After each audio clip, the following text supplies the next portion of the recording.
ingin memberikan gambaran, setelah kamu wafat banyak penyimpangan di umatmu, sudah layak sebetulnya mereka diadab. Sudah layak diadab nih. Cuman kenapa ditahan? Kenapa ditahan? Wahum yastaghfirun. Karena ada sebagian di antara mereka yang banyak istighfar kepada Allah. Itu yang bangun di malam hari. Allahu Rabbi wal Islam dini wa Muhammadan Rasulullah wa yaqini. Ya Allah, jangan hukum kami ya Allah, kami nggak mau dihukum. Maafkan ya Allah, ampuni ya Allah. Kami mohon ampunanmu, kami mohon rahmatmu. Bagaimana caranya ya Allah supaya saya jangan dihukum? Saya minta ampun, saya minta rahmat, saya tobat ya Allah. Tolong saya. Maka wa nunazzilu minal Qur'an, kami turunkan ayatnya di Quran. Gabungkan semuanya itu minta dengan kalimat. Maka turunlah Al-Baqarah ayat 286 itu. Rabbana la tu'akhidna in nasina aw akhta. Rabbana wa la tahmil 'alaina isran kama hamaltahu 'ala alladhina min Rabbana wa la tuhammilna ma la taqata lana wa'fu afu waghfir ghafir ghafar ghafur warhamna rahmah anta maulana fansurna 'alal qaumil. Allahu akbar. Turun di keheningan malam Anda minta, ya Allah. Kalau enggak paham ayatnya, bacakan maknanya. Hamba mohon ya Allah, hamba-hamba yang salah tidak luput dari dosa, tapi ampunanmu lebih luas ya Allah dibandingkan dengan murkamu. Mohon ya Allah, ya Rabb, rahmatak. Para ulama itu kalau dalam kesempatan dia memohon, kalimatnya singkat, Allahumma rahmatak, Allahumma rahmatak, Allahumma rahmatak, Allahumma rahmatak, Allahumma rahmatak, Allahumma rahmatak. Minta. Dan dia bayangkan bapaknya, ibunya, dirinya, istrinya, atau istri suaminya, anak-anaknya. Minta. Dan setelah dia salat tahajud menjelang kepada fajar, dia mohon kepada Allah. Itu yang disebut oleh Quran surah ke-51 ayat 18. Kebiasaan istighfar dia. Wabil ashari hum yastaghfirun. Istighfar. Astaghfirullah, astaghfirullah, astaghfirullah. Rabbana zalamna anfusana wa illam taghfir lana wa tarhamna lanakunanna minal khasirin. Allahumma rahmatak ya Rabb. Allahumma rahmatak. Allahumma rahmatak. Rabbana la tu'akhidna in nasina wa akhtana. Rabbana wa la tahmil 'alaina isran kama hamaltahu 'alal ladzina min qablina. Rabbana wa la tuhammilna ma la taqata lana bihi wa'fu 'anna waghfir lana warhamna anta maulana. Anta maulana. Kau Tuhan kami ya Allah. Kalau Tuhan saja tidak mengampuni kami, lantas kepada siapa lagi yang mesti minta ampun? Kalau yang maha mengampun saja, yang maha pengampun tidak menurunkan ampunannya, lantas kepada siapa lagi kami mesti memohon? Kalau yang maha rahmat saja tidak menurunkan rahmatnya, kepada siapa lagi kami mesti minta ya Rabb? Anda mintakan sujud. Anda minta untuk teman-teman Anda sekitaran. Kalau Anda merasa baik, minta saudara yang lain. Minta yang jauh, tetangga dekat, tetangga jauh, di Palu, di Lombok, seluruh kisaran Nusantara, Indonesia, belahan dunia, mohonkan. Sepanjang ada orang-orang beristighfar, maka itu bisa menahan azab Allah Subhanahu wa taala. Wa ma kana Allahu liyu'adzibahum wa anta fihim. Wa ma kana Allahu yu'adzibahum wa anta fihim. Tapi yang paling menarik, wa ma kana Allahu mu'adzibahum wa hum yastaghfirun. Allah enggak akan mungkin menghadap umatmu ya Muhammad SAW, sepanjang engkau ada bersama mereka. Wa anta fihim. Jadi kalau nabinya masih ada, umatnya enggak akan diadab. Tapi sekarang bagaimana kalau nabinya enggak ada? Wa ma kana Allahu mu'adzibahum. Kenapa kalimat kata kerja itu berubah jadi kata benda, isim fa'il, pelaku? Yang pertama, wa ma kana Allahu liyu'adzibahum, pakai kata kerja. Saya enggak akan mungkin mengazab mereka ya Muhammad sepanjang engkau masih ada dengan mereka. Kata kerja. Kenapa ada menggunakan kata kerja di situ? Karena pekerjaan umat Muhammad SAW dulu ketika nabinya ada, masuk Islam mereka, jarang yang bermaksiat itu jarang. Semuanya taat. Tapi ketika berubah kalimatnya setelah nabinya wafat, menggunakan isim fa'il mu'adzibahum pakai mim. Kenapa berubah pakai mim? Isim fa'il tuh. Isim fa'il itu langsung memberi pelaku. Ingin memberikan gambaran, setelah kamu wafat banyak penyimpangan di umatmu, sudah layak sebetulnya mereka diadab. Sudah layak diadab nih. Cuman kenapa ditahan? Kenapa ditahan? Wahum yastaghfirun. Karena ada sebagian di antara mereka yang banyak istighfar kepada Allah. Itu yang bangun di malam hari. Mungkin antum tuh belum dihukum, bukan karena antum nggak salah. Ada tetangga antum yang malam-malam istighfar, bangun tahajud. Dia mohon ampunan kepada Allah. Dan kenapa Anda tidak menjadi pelakunya? Bangun malam istighfar, minta ampun. Walaupun menjelang fajar cuma 5 menit, 3 menit, duduk aja, nggak usah ketahuan orang lain. Minta. Astagfirullah, astagfirullah, warahmatullah, warahmatullah. Jadi kalau ampunan sudah diturunkan, keberkahan datang teman-teman. Datang, minimal cinta Allah datang. Innallaha yuhibbut tawwabin, Allah cinta pada orang taubat. Ya, ini lihat sini nih, ini gelas nih. Isinya air. Ini kalau kotor, ditutup nih, nggak bisa masuk apapun. Saya sering contohkan ini, nggak bisa masuk apapun. Ini hidayah mau masuk susah. Anda mau buka, kalau sudah buka, Anda kosongkan dulu ini, tutup, buka sekat maksiatnya, buka begini, keluarkan kotorannya dengan istighfar. Begitu Anda keluarkan kosong, kalau kosong diisi apa aja gampang. Maka sholat jadi gampang, baca Quran jadi gampang, sedekah jadi gampang, semua jadi gampang. Kalau sudah gampang maka sudah, dekatlah Anda dengan Allah Subhanahu wa Ta'ala. Maka ini tawaran yang kedua. Ada ayat-ayat Quran yang jadi bimbingan Anda untuk lebih dekat kepada Allah, sekaligus menghapuskan dosa-dosa yang pernah dikerjakan. Ingat, tidak ada manusia yang sempurna. Tidak ada manusia yang tidak pernah salah, kecuali Rasul, Nabi yang sifatnya maksum. Tapi kita yang bukan Nabi dan Rasul pasti pernah berbuat salah. Tapi rahmat Allah memberikan jaminan untuk menghapuskan semua kesalahan itu. Jadi kalau Anda tidak mengambilnya, bukan Allah yang salah, manusianya yang memang tidak ingin berubah jadi lebih baik. Paham sampai sini? Baik. Jadi itu yang dimaksudkan wa nunazzilu minal Qur'ani ma huwa syifaa'un wa rahmatun. Makna rahmat yang pertama, ampunan dari semua dosa.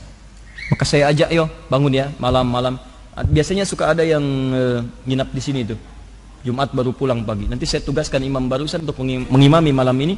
Ya, untuk bisa sholat dengan beliau nanti malam. Ya, dan bacakan tuh ayat-ayat tobat dengan izin Allah Subhanahu Wa Taala. Mudah-mudahan dosa-dosa kita diterima oleh Allah untuk diampuni. Dua, makna rahmat. Makna rahmat. Rahmat itu bisa jadi juga kasih sayang yang mengantarkan hamba pada sebuah solusi. Kasih sayang Allah yang mengantarkan hamba pada sebuah solusi dari masalah yang sedang ia alami.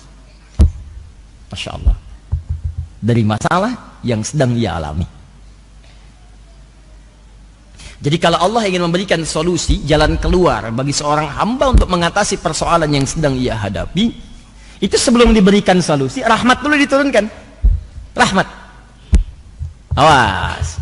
Dalilnya kita ambil Quran surah ke-2 Al-Baqarah ayat 155 sampai 157. 155 itu ujiannya, contohnya. 156 kesabaran dalam menerimanya. 157 rahmat dan solusinya.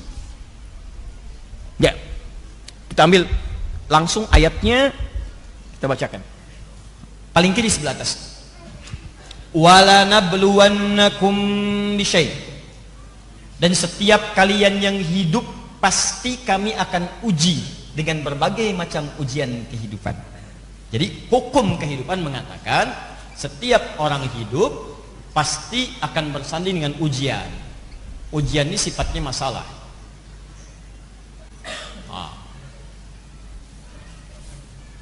Tolong pahami dulu ya, tolong pahami. Ujian ini diturunkan oleh Allah bukan ingin menjadikan orang hidup terbelit masalah, bukan. Awas, lihat cara berpikirnya. Tapi ingin meningkatkan kualitas kehidupan seorang hamba. Jadi kalau seseorang sedang mendapatkan ujian masalah, sebetulnya masalah itu turun bukan ingin menjadikan kehidupan dia bermasalah, bukan. Jangan salah cara berpikirnya. Cara berpikirnya adalah karena Allah ingin merubah kualitas hidupnya jadi meningkat lebih baik. Karena dalam kehidupan dunia itu sifat ujian selalu hadir untuk meningkatkan kualitas kehidupan. Gini, logika paling sederhananya sekali. SD, anak SD. Kalau dia mau naik ke SMP, ikut ujian nggak? Ujian. Masalahnya banyak yang dihadapi, soal-soal. Kerjakan ini, kerjakan itu. Jadi masalah tuh. Dia pikirin, ibunya kemudian ikut terlibat, bimbing, ajarin ini, ajarin ini, ajarin ini. Ini baca ya, ini ibu Budi, ini bapak Budi, ini tetangga Budi, ini tasnya Budi, ya ini kucingnya Budi.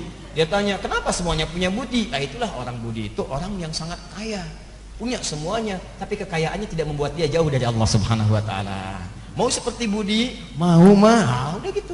Ayo baca. Kalau kamu bisa baca dengan baik, besok atasi ujian itu, kamu insya Allah dekat seperti Budi. Semangat dia. Begitu di jalan dia mau masuk ke sekolah, wah ini ibu Budi, ini bapak Budi, masya Allah. Sampai ke gurunya mengatakan, pak ini ibu Budi. Padahal ibu dia namanya Asep.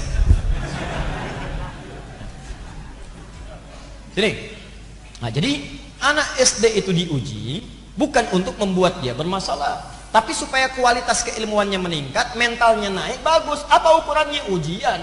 Kalau sudah lulus dari situ, baru masuk SMP. Sebab kalau tidak diuji, bagaimana ketahuan dia mampu menjalani tingkat kehidupan dari dia di SMP? Tingkat pendidikan dia di SMP, pelajaran dia di SMP. Mesti naik dulu statusnya. SMP pengen masuk ke SMA, ikut ujian. SMA pengen masuk kampus, ikut ujian. Dari kampus pengen dapat ijazah, ikut ujian. Nggak ada tiba-tiba ujung-ujung orang dapat ijazah. Ikut ujian. Walaupun formalitas ilmunya lebih tinggi dari dosennya, tetap akan ikut ujian, sidang, disidang sama dosen. Tetap ikut. Kenapa? Karena itu hukum kehidupan. Anda di rumah tangga, Anda di kantor, Anda di kehidupan sosial, pengen hebat, naik status, pengen lebih mulia, pengen lebih kuat, pengen naik status sosialnya, pengen lebih tinggi kedudukan, ikut ujian. Anak SD ada diuji, masa Anda enggak? Kalau Anda enggak siap menghadapi ujian, tanyakan sama anak SD. Bagaimana cara menghadapinya? Kalau Anda tidak siap menghadapi ujian, malu sama anak SD. Anak SD ada diuji, masa Anda yang lulus SD nggak mau diuji? Anak SD aja belum berumah tangga, Anda sudah berumah tangga. Yang belum berumah tangga lulus ujian, masa ada yang berumah tangga nggak mau diuji? Ini siapa? Halo? Nah, itu ya. Apakah jomblo diuji? Diuji, sama aja. Ada ujian persaingan, ada ujian macam-macam, kan? Ya, nanti kita bahas lain waktu. Jomblo syariah, jomblo sengketa, jomblo fisabilillah. Ya. Nah, sini. Sekarang jadi itu cara mengatasinya ya. Cara memahaminya kalau sedang dapat ujian, berarti ingat. Pertama kali yang harus Anda yakinkan pada jiwa, kalau prinsip Quran ini dipakai, Anda akan nikmat dalam menghadapi ujian. Bahkan ada orang-orang yang gembira ketika diuji. Malah kalau nggak diuji, dia sedih tuh. Kok nggak diuji ya? Kok nggak diuji? Berarti ada yang tidak diinginkan dalam kualitas hidupnya. Bahkan orang-orang itu ada yang gembira. Wabasyiris sabirin. Orang sabar itu pasti gembira. Berikan kabar gembira pada orang sabar. Siapa orang sabar? Orang yang diuji. Dia ada orang-orang yang ketika datang ujian dia malah gembira. Allah, terima kasih turunkan ujian pada saya, bukan pada yang lain. Mau naik status hidup saya. Mau naik. Jadi pertama kali tanamkan pada jiwa, kalau Anda sekarang sedang mendapat ujian, berarti kualitas hidup Anda akan meningkat. Nah, Masya Allah. Naik Anda di hadapan Allah Subhanahu wa taala.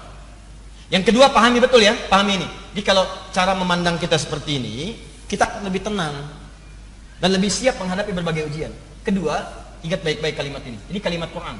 Allah tidak akan pernah menguji seseorang di luar batas kemampuannya. Ujian itu selalu menggunakan di Quran kalimatnya sama dengan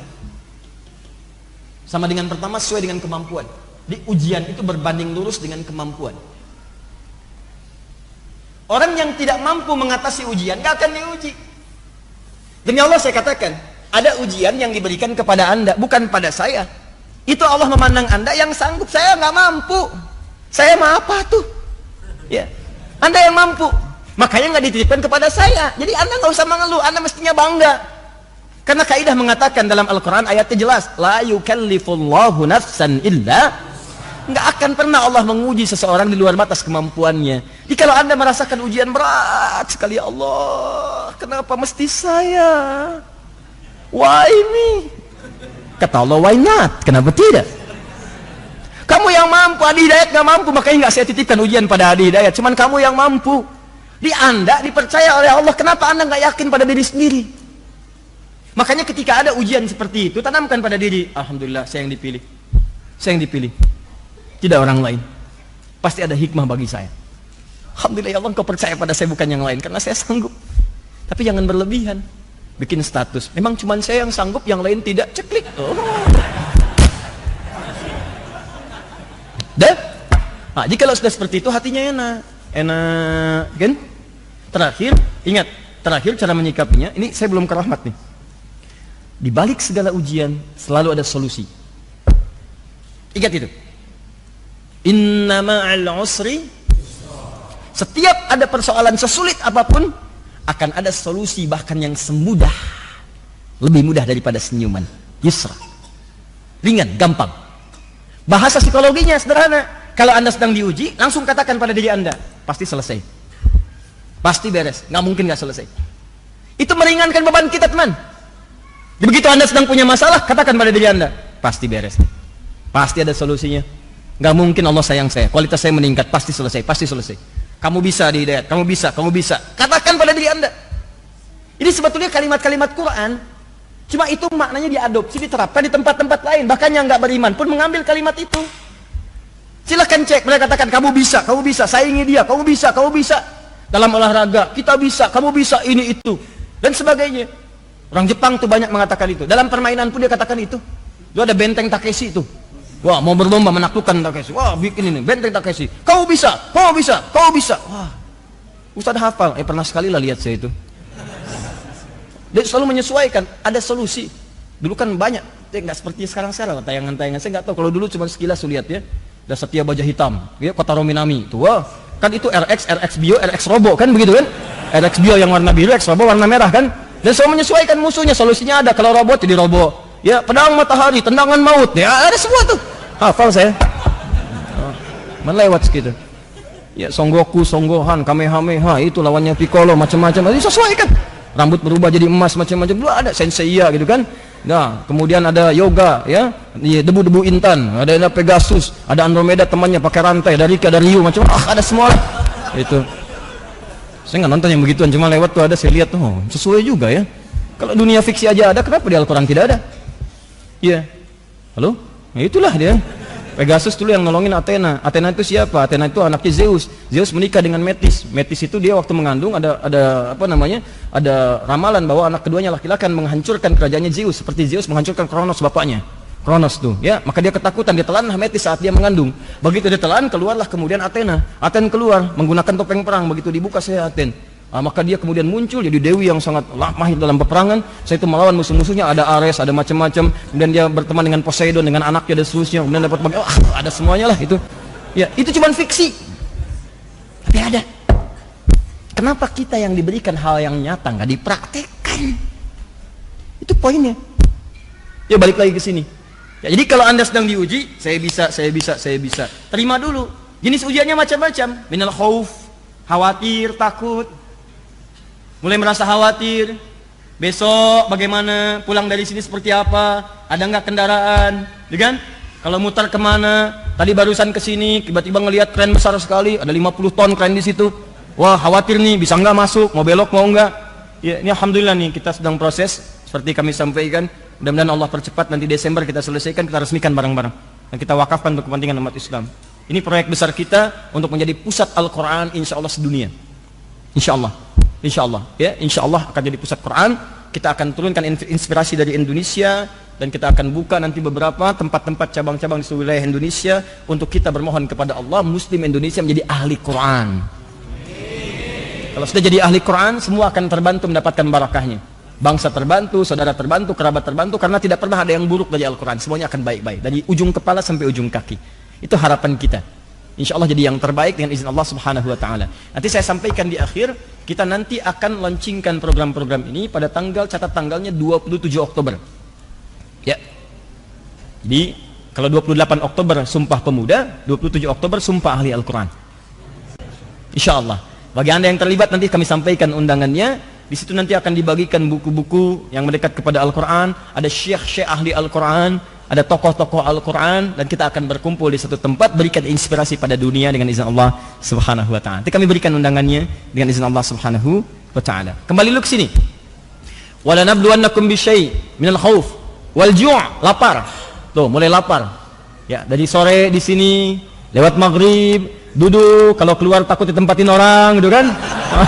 Mau wudu berat, tuh, udah khawatir, lapar, nahan-nahan. Dibuka apa enggak, lihat bakpao sana, lihat bakpao sini, gitu kan? Macam-macam. Wa naqsi minal amwal, uang berkurang, sudah datang, uang enggak ada, pengen makan, lapar, gitu kan? Macam-macam. Wal anfus, sakit sampai ada yang meninggal. Wa basyiris sabirin. Lihat cara baca ayatnya, cara membacanya. Wa basyiris sabirin. Muhammad SAW berikan kabar gembira pada orang sabar. Ada orang yang mendapatkan ujian ini malah gembira. Gembira. Siapa dia? Orang sabar. Bagaimana cara sabar? Alladzina idza asabathum musibah qalu inna lillahi wa inna ilaihi rajiun. Mereka itu adalah orang-orang yang punya prinsip saat diuji dengan berbagai ujian tadi. Datang ujian, dia punya prinsip. Ngapain saya mengeluh? Inna lillahi wa inna ilaihi rajiun. Semua yang hilang itu punya Allah, bukan punya saya. Jangankan barang-barang itu, jangankan kedudukan, jangankan penyakit, diri saya aja punya Allah. Kalau mau diambil terserah pemiliknya, masa saya nolak? Inna, sungguh kami itu siapa? Tangan kami, mata kami, kepala kami, kaki kami, nyawa kami. Lillah punya Allah. Diri saya aja bukan punya saya. Masa saya kehilangan sendal sampai marah-marah? Tugas saya cuma nyari, nggak ada istighfar, cari lagi ikhtiar. Kedudukan mau ditukar silahkan, itu cuma titipan, jangankan kedudukan, nyawa saja punya Allah. Kalau mau diambil terserah Allah. Maka kalau prinsip hidup Anda seperti ini, enak tuh. Enak. Anda tinggal ikhtiar. Tapi bukan berarti kehilangan sesuatu didiamkan. Naik bis, kan? Ada orang pemuda bertato, wajahnya nggak enak, tangannya masuk ke dompet ibu-ibu begini. Biarin aja, punya Allah. Maling.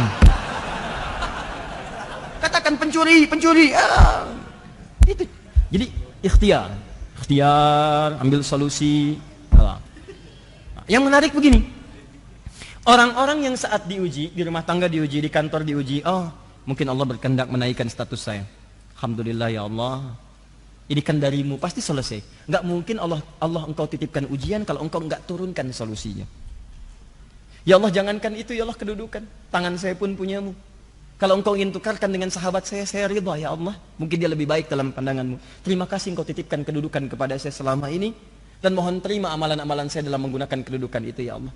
Jangan jadikan hati saya rakus terhadap kedudukan ya Rabbal Alamin. Apalagi dengan itu saya menyengsarakan orang-orang yang saya pimpin ya Arhamar Rahimin. Ampuni dosa-dosa saya ya Allah. Jangan biarkan keluhan di salah seorang yang saya pimpin ya Allah menjadikan saya mendapatkan murka darimu. Saya takut ya Allah. Kalau semua pemimpin punya prinsip seperti ini, nggak ada orang saling menjatuhkan untuk mendapatkan kepemimpinan. Dan hebatnya teman-teman sekalian, ketika perasaan itu ada, turunlah kemudian pujian dari Allah. Ayat 157-nya.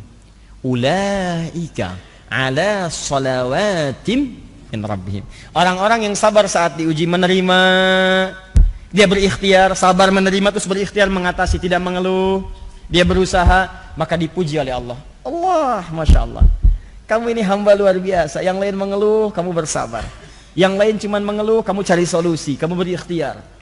Luar biasa. Setelah itu apa yang diberikan? Rahmat. Ulaika alaihim salawatun min rabbihim wa rahmat. Kasih sayang Allah turun untuk mengantarkan pada solusi. Jadi begitu Anda sabar, sebetulnya orang sabar itu lebih dekat kepada solusi dibandingkan pengeluh yang mengeluhkan setiap persoalannya. Jadi kalau Anda bersabar saat ujian, Anda sudah mendapatkan setengah solusi. Setengah solusi. Setengahnya lagi Allah akan turunkan melalui kesabaran Anda dalam berikhtiar. Jadi begitu Anda sabar, datang pujian, turun rahmat. Begitu turun rahmat, lihat ujung ayatnya, wa ulaika humul muhtadun.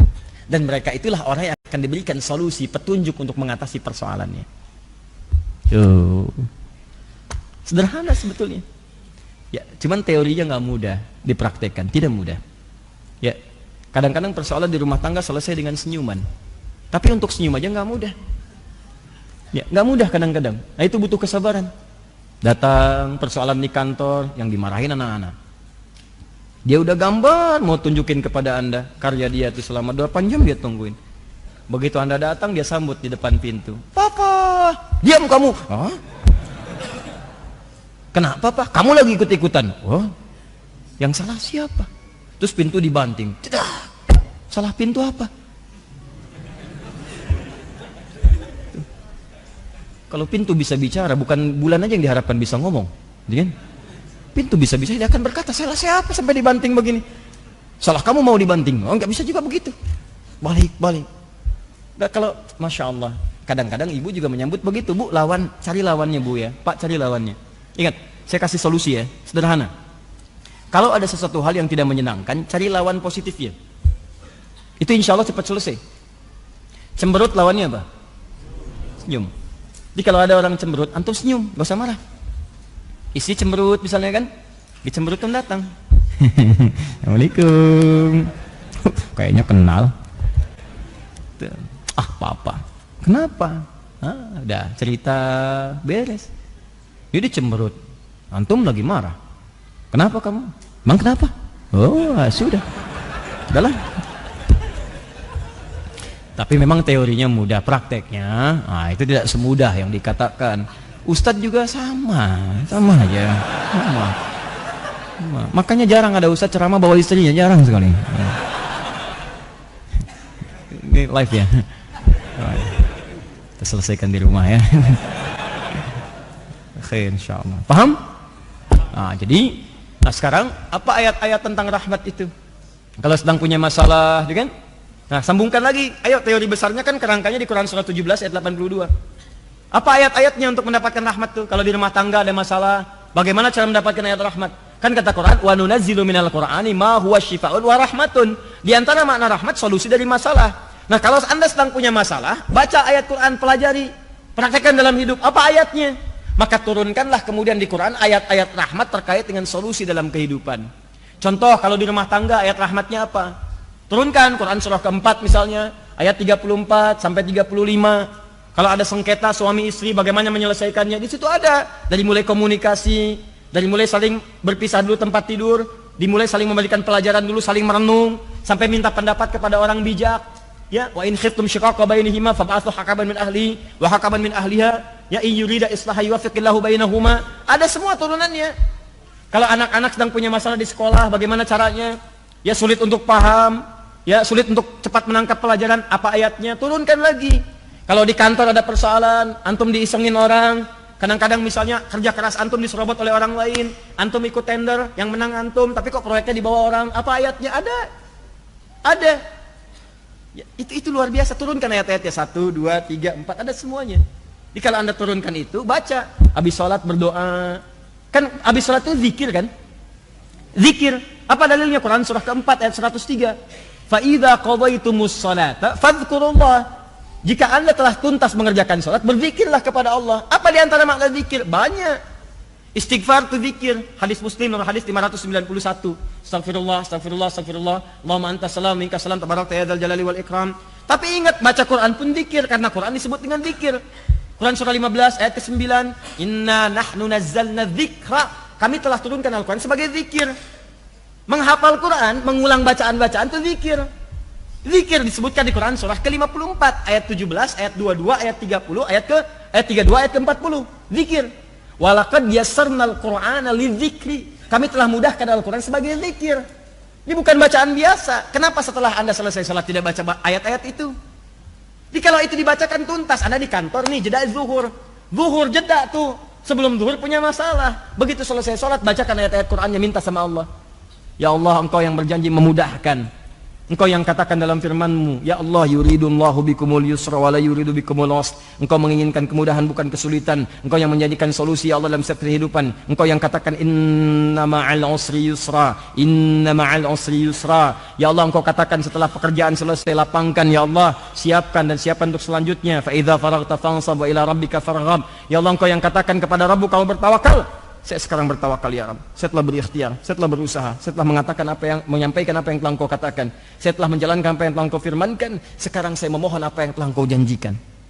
Engkau akan memberikan kemudahan, saya minta kemudahan itu. Engkau akan memberikan solusi, saya minta solusi itu. Kalau dengan semua hal yang saya kerjakan sesuai petunjuk-Mu belum Engkau kabulkan juga, maka tunjukkan pada hamba di siang hari ini ya Allah. Dengan cara apa lagi hamba mesti bermohon kepadamu? Minta. Duhai Anda yang besoknya mau ujian, malamnya bacakan ayat-ayat untuk bisa memohonkan kepintaran, minta pemahaman. Allahumma ya Allah, Engkau yang memudahkan orang untuk belajar ya Allah. Engkau yang turunkan ilmu, Engkau yang menyebut dirimu dengan Al-Alim. Hamba mendekat kepadamu ya Allah, dan Engkau janjikan siapa yang mendekat meningkatkan takwa, Engkau tambahkan pengetahuan. Bahkan Engkau ajarkan pengetahuan. Ya Allah, Engkau yang berfirman dalam ayat-Mu ya Allah, wattaqullah wa yu'allimukumullah. Engkau tingkatkan takwa, aku ajarkan pengetahuan. Engkau yang berfirman dalam ayat-Mu ya Allah, wa ma kana al-mu'minuna liyanfiru kaffah falaula nafara min kulli firqatin minhum ta'ifatun liyatafaqahu fid din. Engkau yang firmankan dalam ayat-Mu ya Allah, yarfa'illahu alladhina amanu minkum walladhina utul ilma darajat. Engkau yang firmankan ya Allah, wa ma utitu minal ilmi illa qalila. Ya Allah ya Arab, hamba memohon sebagian dari apa yang Kau janjikan itu. Ajarkan hamba pengetahuan ya Allah. Pahamkan hamba ya Allah. Tingkatkan iman hamba dengan pengetahuan yang telah Engkau tambahkan pada diri hamba ya Allah. Ajarkan dari yang sedikit itu pemahaman ya Rabbal Alamin. Duhai Allah yang menitipkan pada lisan Muhammad sallallahu alaihi wasallam, lisan Rasul-Mu yang terakhir, yang ketika ia mengajarkan pada keponakannya ya Rabb, pada hamba-Mu Ibnu Abbas ya Allah, dengan kalimat Allahumma faqihhu fid din wa 'allimhu ta'wil. Ya Allah, mohon lekatkan kalimat itu pada diri hamba ya Rabbal Alamin. Pahamkan hamba ya Allah. Mudahkan hamba dalam mengatasi ujian-ujian pengetahuan. Datang tuh, minta. Ada semua. Diturunkan ayatnya. Turunkan. Bikin. Anda punya masalah apa? Makanya setiap persoalan-persoalan itu diidentifikasi. Sebelum sholat dilihat, nanti cari ayat yang sesuai. Minta, keluarkan ayat itu yang dimaksud. Wa nunazzilu minal Qur'ani ma huwa syifaa'un wa rahmatun. Ayat-ayat rahmat turunkan. Jadi kan yang dibaca itu aja. Qul a'udzu birabbin nas, qul a'udzu birabbin nas, malikin nas, ilahin nas, min syarri waswasil khannas alladzi yuwaswisu fi sudurin nas minal jinnati wan nas. Ya sudah, mimpi ketemu jin, jalan di jalan ikutin jin dan sebagainya.